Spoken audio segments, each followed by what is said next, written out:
I'm Mike Dimas, and this is Pinball Shenanigans. Alright, I believe this is episode number 4 of Stern Playboy Shop Job. So let's take the blankies off these ladies and get to work. I'm back from the Central Ontario and Arcade Pinball Show that happened on the weekend. It is now Monday, and did bring back some goodies. Man, I kind of just got sidetracked a million times and never really got to explore the vendor area as thoroughly as I would have liked to have, because otherwise I probably would have come home with a boatload of parts, more than what I did. But I had pre-ordered this stuff. So from Dave Estill, pinballrom.com, I got some nice leg levelers and leg bolts, and he says these are from Pinball Life. So this is, this is going to be good quality stuff. And then I got my 10 pink 555s and 10 pink 44 LEDs.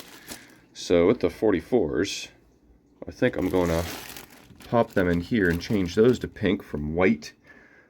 But I don't know if I'll do much else. Maybe the grotto or pajama party. Pajama party's kind of like a pink insert. I think that might be kind of cool. So I might throw in a couple pink LEDs into the mix. A couple more, that is. And shout out to Anthony Stiebel, who came through with the piece of pink T-molding that I needed. I'd put up a wanted ad, and look at that. It's the pretty identical color. So now I have enough T-molding to do the full back box. So thanks, Anthony, for that. It's good to meet you, and really appreciate that. I kind of just was showing Jamie the before product of the machine, telling her my plans for it, and I yoinked this off. Well, interesting choice of words. I pulled it off? No. I removed it. There we go. With Jamie here just kind of showing her what my plans were. This is not... There we go. So this black T-molding is in perfect shape. So I can reuse this somewhere else. In all my pinball restorations, I literally think I've changed T-molding on a head once, and it might not have even been the full head. Maybe it was. But maybe it was just one section. So I think today I may do the T-molding, but my top priority is to remove all of the stuff that I want to remove for powder coating, because that is exciting and fun, and I want to get my parts to the powder coating shop, and because it takes the guy maybe about a week or so. So I got to get ahead of the game. So the local place that we have is a company called SHQUE Powder Coating something or other. So if you're local and you want to know, I've had many people ask where I get the powder coating done. And, well, that's the place. SHQUE, I believe. I should really actually look it up and make sure that I got that right. In a previous video, when I was editing it, I noticed I was moving some stuff around accidentally. Here, this nut actually goes here.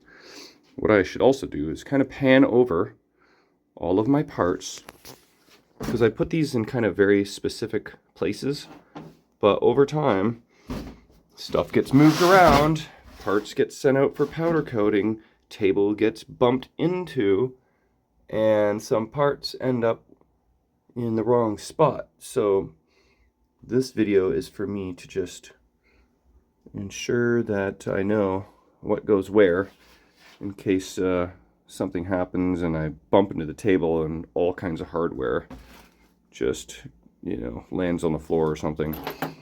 So I was going to take a bunch of photos of that table, this table, but this video should suffice, but I may take some photos anyway. I know, like Kerry Hardy, he just kind of puts stuff in baggies, and that's not such a bad idea. I could also do that, but I just kind of do the table method. Just lay everything out one row at a time, and in the order I remove them. So when I start putting stuff back together, I'll go this way. And actually, no, I gotta start here and then to this table, 3 rows apart, basically. Also, while I was at the show, I got this board off a dude named, I think it's Cameron Toms.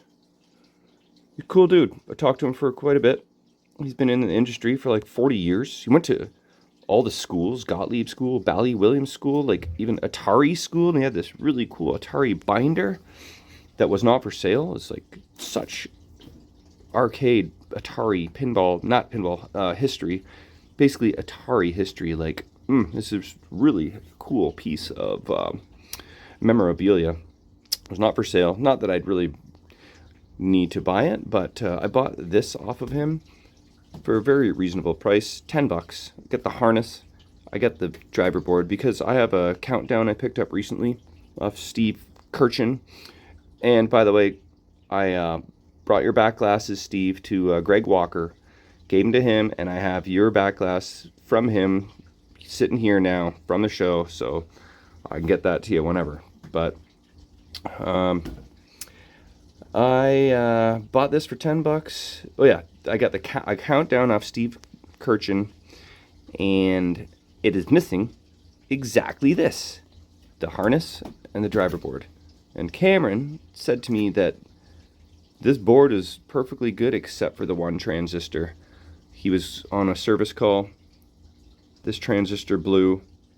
He put in a new board, replaced the fuse, and it was good to go. So this board should be good once I change that, and then this is going to go in the countdown that I picked up, and see if I can cobble that together. Also, Rob Edwards talked to Marco. Marco donated some merch, and I gathered up some Marco merch at the show as well. So got some cool stuff there. I'm not exactly sure what this is yet. I'll have to figure that out. What is this? Is this like something you put your, not something you put your key on, right? Initially I thought this was like some keychain thingy, but what actually is it? Is this like a little helping hand? If you just need a third hand to hold something, kind of just set it like that. Huh.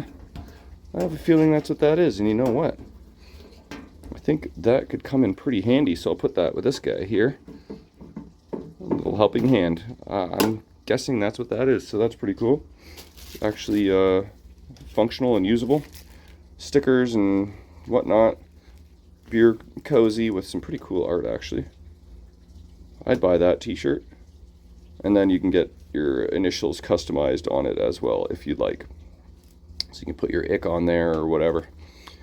So I'll stick up a couple of these stickers and give the rest away for match prizes at Forked River or something like that. Anyway, that's what's going on. You know, another thought I had is that this game, it's kind of got like gold here and there, and this gold trim on the translite, and this is gold, that it would be pretty cool to go brass colored, gold colored trim throughout the whole machine. Like even this, like side art, that's very gold. So imagine some brass plated, or at least gold powder coated metals. That would also look pretty damn good, actually. But I don't really love the faux gold powder coating that's available, and I'm not about to spend $2,000 on brass plating everything. So that ain't happening. But don't you think that would look pretty friggin' sweet? So I'm gonna start removing some hinges and side rails. Looks like I got to fold down the head in order to make that happen. So what I'll do then is Got my pump cart conveniently still underneath. Pump up the machine, remove the legs, pump down the machine, fold the head down, then I can get at the hinges and side rails. So that's the plan. Also, I didn't find pink flipper buttons. Well, I found metallic pink flipper buttons available, and like I think there was some in Europe, but there might have been some in the States. They're not cheap, and they just don't make this opaque pink. It's like a metallic pink, but it looks damn good. I forgot to look to see if there's that was Jamie's suggestion. She said you should get a pink shooter rod. I will look that up too. But at the very least, I'm going to change these to clear, because red just don't work. And clear is better than red. Not quite as good as pink, but pink seems to be a bit of a challenge. Purple would be okay, but I'm going to stick with the pink theme, I think. So that's the plan of attack, so I'm going to get started. Okay, I'm going to start with the lock bar, actually. And obviously, you can't powder coat beer seal. So I got to remove this. Oh, there's like 2 sections of it. I'm not really going to bother putting beer seal back on, because this machine is probably going to live the rest of its life in a home environment and not an arcade one. That's my guess. So the odds of the beer spill are much less than if this thing is on for 18 hours a day at an arcade, getting beat on non-stop by a lot of drunk people. That still could happen in a home environment. A lot of drunk activity and beer spillage, but I'm probably not going to bother putting on beer seal. But never say never. I do have some that I have in stock. It's really thick though. It's too thick for this. But I do have foam, two-sided foam, or whatever you call it. Not two-sided, but backing foam, or whatever the heck it's called. I have that, and I could use some of that if I really need. Also, you can't powder coat plastic, so this has to come off. Believe, what is this? Is this like the tournament button or something? I think this is an optional tournament button, or is that what it is? Yeah, I don't know. That's what I'm guessing. I'm pretty sure that's what it is. If it's not, let me know. Correct me.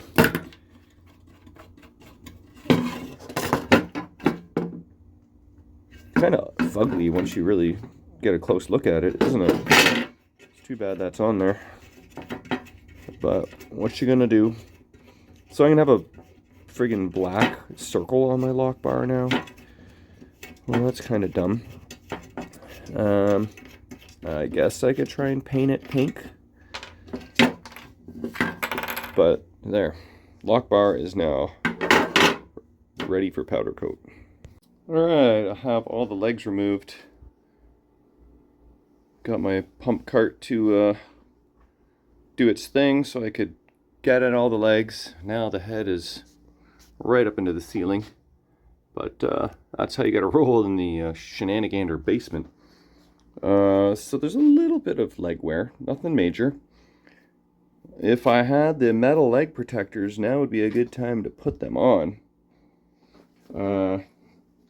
Probably not going to bother, because I could just touch that up. I mean, after 30 years, that's the only bit of wear.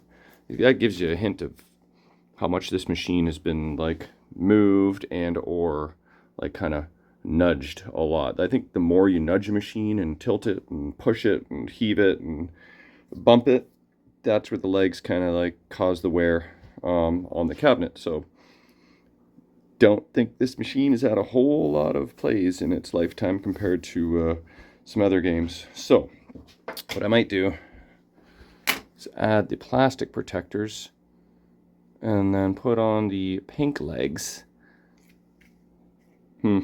Maybe I'll just touch it up. I'm not sure. I busted them out just in case. But I've removed all the legs. I removed all the hardware that I just installed very recently. Now the gold may not make sense. Gold and pink? Maybe. And I think I have 4 more gold bolts. So if I do stick with gold bolts, I think I'll just go all 8 gold bolts, because why not? But yeah, legs are ready to go. Okay, so I'm working on these side rails next. Looks like it's a 3/8 nut. And there are 4 of them that you have to deal with. Got to remove the ground strap, pop out the carriage bolt. Same for this side. There's also 2 Phillips screws that I have to do. And like I said, I can't remove this carriage bolt until the head's folded down and the hinge is out of the way. But, so what are we talking about? 4 screws to deal with. So much better than the Williams variety, which they used some pretty hefty 2-sided tape. And that, you kind of got to like heat up your putty knife and kind of just force your way in there without trying to mess up the cabinet art if you're not planning on redoing that. That's a nightmare. I've never done it. I've watched Kevin do it, and I never want to do it. If I want to get my whitewater all powder coated, I'm just going to bring it over to Kevin's. And he's got it down to a science. The 4 screws per side rail, that's a breeze, so I can do that. Okay, since I had the playfield up, I decided to remove the shooter housing before I closed it back up, which makes sense. So we got a new barrel spring as well.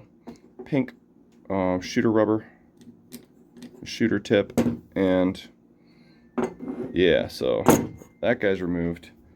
And now it is time for the side rails.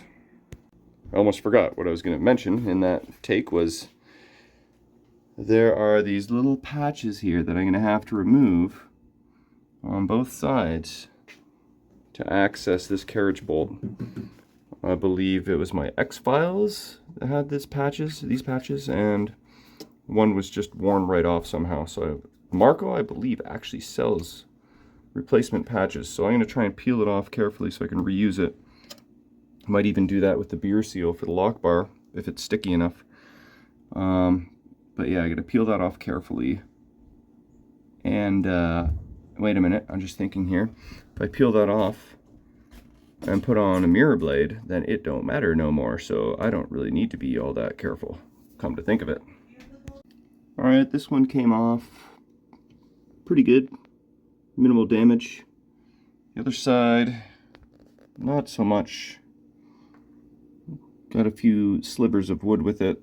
So, good thing it's getting mirror blades, because there's some pretty good scuffs here as well. So, wow. What the hell happened there? Yeah, so the mirror blades will be a good remedy. Cover all that up, although they may take a bit of scraping, you know, lifting up the playfield over the next few years, as long as hopefully the machine doesn't need much service when I'm done with it. And also they're used and they're a little bit scraped, so you know, if there's a couple extra scratches on there, ain't no biggie. So it won't be the first scrape on these guys, so I'm not concerned about it. It'll be a significant upgrade, so I'm good with that. Okay, with the head folded down, should have access to these guys now. Gonna have to kind of bang them out. I can't just force it with my finger. And I can kind of get a look at what's going on down here at the same time. This like fin here kind of wants to contain the wiring harness. So I think everything's looking good there now for you know, no more breaking bulbs or popping out sockets, so I think that's all happy. But yeah, so I figured I'm going to remove the side rail bolts, then lift the head back up, lock it into place, and I can remove the whole hinges with the head in the upright position locked in. That way don't have to worry about the head falling down. So there you go. Alright, side rails have joined the pile of parts. I don't know if these are reversible or not, if I can put them on incorrectly, or if the holes line up either way. Yeah, so maybe they're reversible. You can rotate your rails like your tires. Put any kind of little, maybe divots or dents at the back of the machine. Not like that really matters, but if you're being finicky, then you might be able to do that. Appears as though there's no left and right. I could be wrong, but you never know. So, I've got the speaker panel folded down. It looks like a 7/16 nut driver will do it for these guys. Got 4 nuts, 4 washers, and I wonder if this is the same driver. Yep, sweet. Okay, so there we go. We'll use this, get rid of those bolts, and then the hinges can join the pile. Alright, the hinges have joined the pile, and now the shooter housing. I've got all the hardware's kind of separated. I'll stick all this in a bag. So shooter housing stuff. And then we got hinge stuff, side rail stuff, leg stuff, lock bar stuff, and what else is left? Oh, wire form. Can add that to the pile. And then one more wire form to go.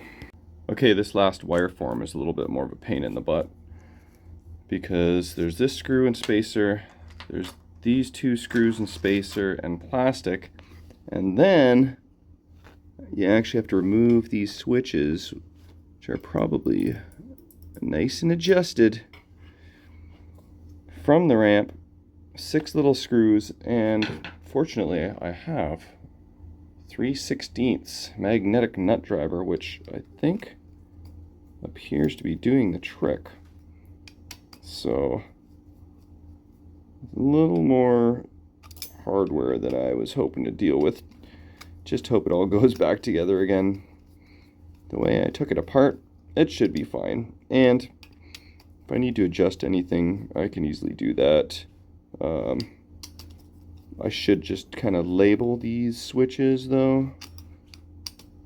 1, 2, and 3. Starting from left to right in this orientation, note to self, and then that should be good. Okay, I really don't want those holes getting filled with powder coating. That will make my life very difficult. I don't know if this is a proper prep for this or not, but at least this will remind me to let Sam know that we got to cover up these holes. But just get rid of that tape there, and here we go. I think that is the last piece for the powder coating pile. Alright, that's all the time I have for this episode. I at least accomplished what I wanted to accomplish, which is removing all the metal bits that I wanted to get powder coated. So I've got all my baggies with all my different parts. I didn't label the switches. The wire memory should be pretty self-explanatory and idiot-proof, but this is Pinball Shenanigans, so famous last words, right? One little peek for you before I wrap it up, but there you go. Metal parts ready for powder coating. We'll see you on the next one.